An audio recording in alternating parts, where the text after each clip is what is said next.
terbentang dari Sabang di barat hingga Merauke di timur, dari Pulau Miangas di utara hingga Pulau Rote di selatan.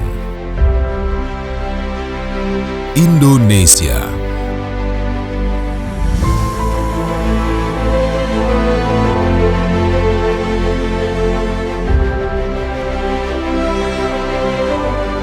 dengan populasi lebih dari 250 juta jiwa yang tersebar di ribuan pulaunya, konektivitas antar wilayah dan pemerataan pembangunan adalah keniscayaan yang harus diwujudkan.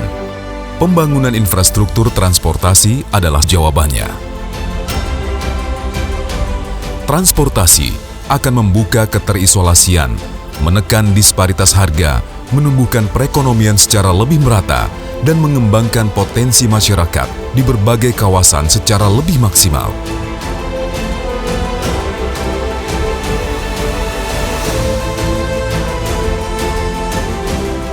Inilah spirit yang terkandung di balik visi besar Nawacita yang digagas pemerintahan Joko Widodo Yusuf Kala.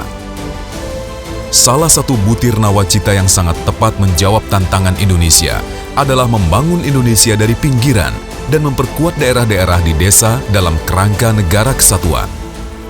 Pembangunan tidak lagi terfokus di Pulau Jawa, tetapi merata di seluruh wilayah hingga kawasan terluar, terdalam, terisolasi, dan rawan bencana. Inilah paradigma baru, Indonesia sentris.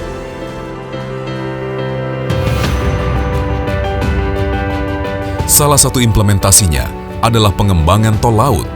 Tol laut adalah konsep pengangkutan logistik yang bertujuan menjamin ketersediaan barang dan mengurangi disparitas harga, khususnya di wilayah timur Indonesia, serta menjamin kelangsungan pelayanan penyelenggaraan angkutan barang ke daerah tertinggal, terpencil, terluar, dan perbatasan. Sebagai implementasi konsep tol laut, Kementerian Perhubungan mengembangkan angkutan barang dengan kapal laut yang terjadwal atau freightliner. Hingga tahun ini, terdapat 6 rute tol laut yang menjangkau berbagai kawasan terutama di Indonesia Timur. Program lainnya adalah kapal khusus ternak. Untuk mendukung implementasi tol laut, Kementerian Perhubungan juga mengembangkan pelabuhan di berbagai daerah.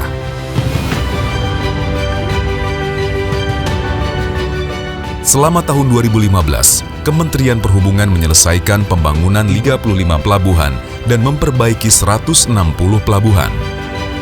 Pengembangan dimaksudkan agar pelabuhan-pelabuhan tersebut bisa disandari kapal dengan ukuran lebih besar, dengan fasilitas yang mendukung baik untuk angkutan barang maupun orang.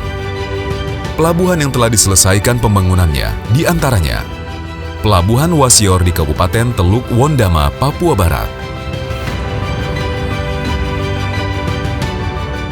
Pelabuhan Bungku Toko, Kendari, Sulawesi Tenggara, Pelabuhan Tahuna, Kepulauan Sangihe, Sulawesi Utara,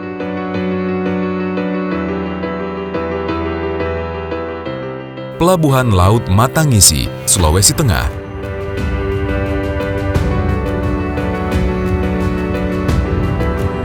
Pelabuhan Atapupu, Belu, Nusa Tenggara Timur,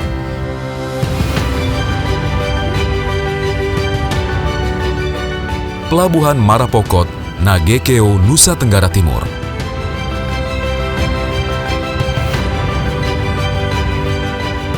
Pelabuhan Batu Merah, Ambon, Maluku,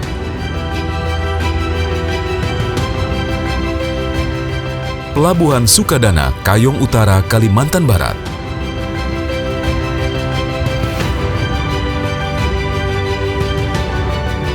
Pelabuhan Panarukan, Situbondo, Jawa Timur,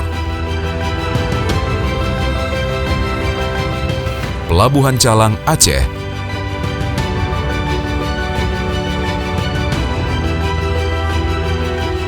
Pelabuhan Tobelo dan Galela, Halmahera Utara, Maluku Utara,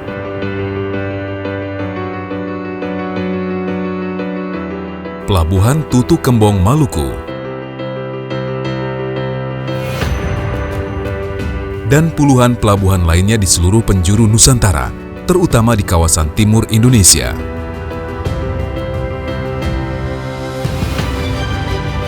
Tidak hanya prasarana, pembangunan sarana pun tidak terabaikan. Selama tahun 2015, Kementerian Perhubungan membangun 100 kapal perintis, 77 kapal patroli, dan 10 kapal navigasi. Untuk mendukung keselamatan pelayaran, telah dibangun 232 fasilitas sarana bantu navigasi pelayaran atau SBNP, 5 unit Vessels Traffic Services atau VTS, dan 25 unit Global Maritime Distress Safety System atau GMDSS.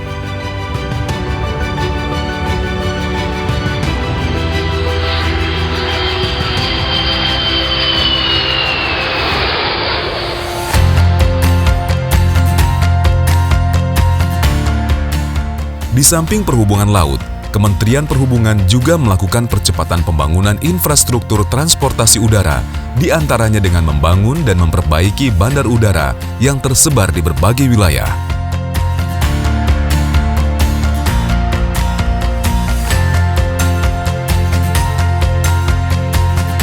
Selama tahun 2015, telah diselesaikan pembangunan beberapa terminal bandara baru, di antaranya adalah Bandara Komodo, Labuan Bajo, Nusa Tenggara Timur. Bandara Wamena di Jayawijaya, Papua.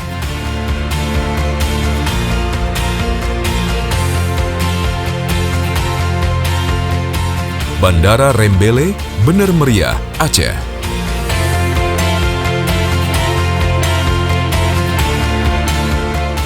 Bandara Internasional Juwata, Tarakan, Kalimantan Utara.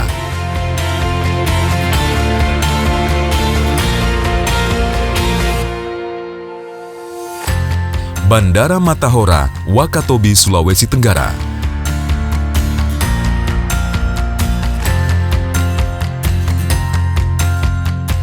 Bandara Domine Edward Osok, Sorong, Papua Barat.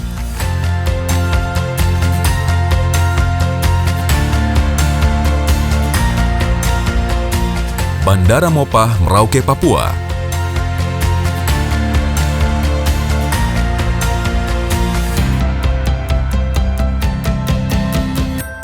Bandara Jalaluddin, Gorontalo.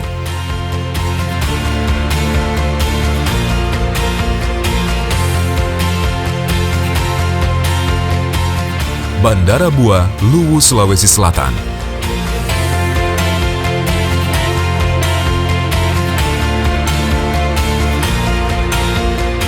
Bandara Andi Jema, Masamba, Sulawesi Selatan.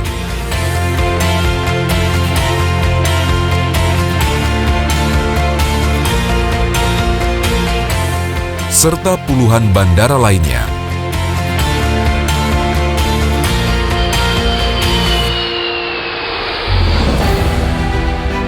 Konektivitas juga diwujudkan dengan pengembangan transportasi darat, khususnya sungai, danau, dan penyeberangan. Sejumlah pelabuhan penyeberangan telah tuntas dibangun dan dibenahi, di antaranya Pelabuhan Penyeberangan Sumpit Cermai Sambas, Kalimantan Barat.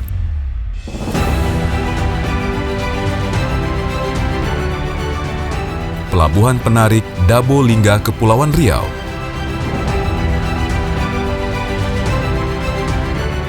Pelabuhan Penyeberangan Gorontalo. Pelabuhan Penyeberangan Amolengo, Konawe Selatan, Sulawesi Tenggara.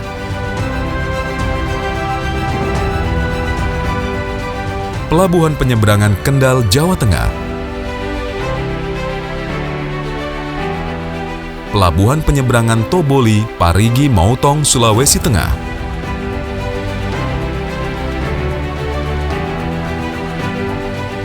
Untuk sarana transportasi berbasis jalan raya, Kementerian Perhubungan membangun 1.050 bus rapid transit untuk mendukung pengembangan angkutan massal di 16 provinsi. Dari sisi prasarana, Kementerian Perhubungan merenovasi 16 terminal tipe A di sejumlah provinsi dan kota.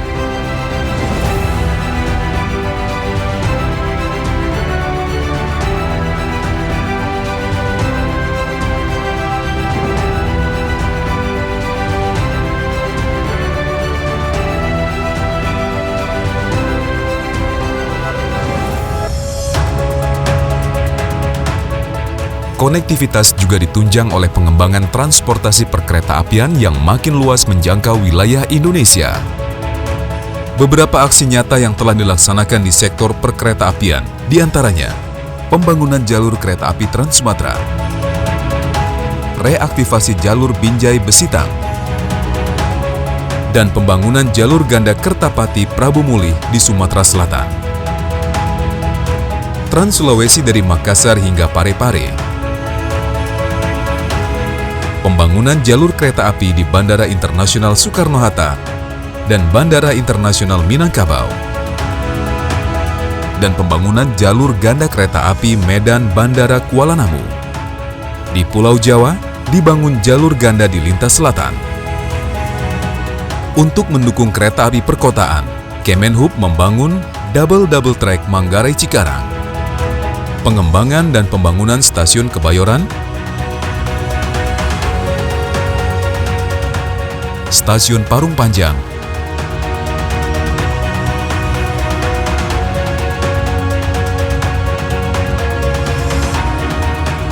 stasiun Maja,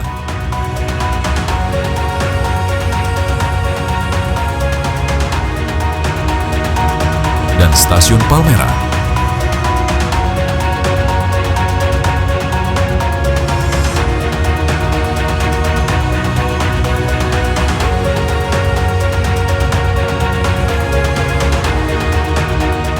Membangun transportasi memerlukan dukungan sumber daya manusia yang kompeten dan profesional. Untuk itu, Kementerian Perhubungan membangun dan mengembangkan pusat-pusat pendidikan transportasi pada 26 kampus yang tersebar di seluruh Indonesia.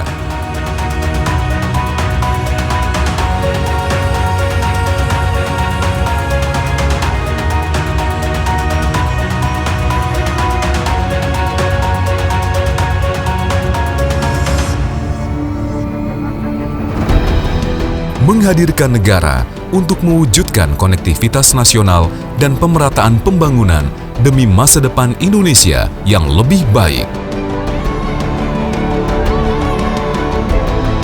Merangkai, menyatukan Indonesia.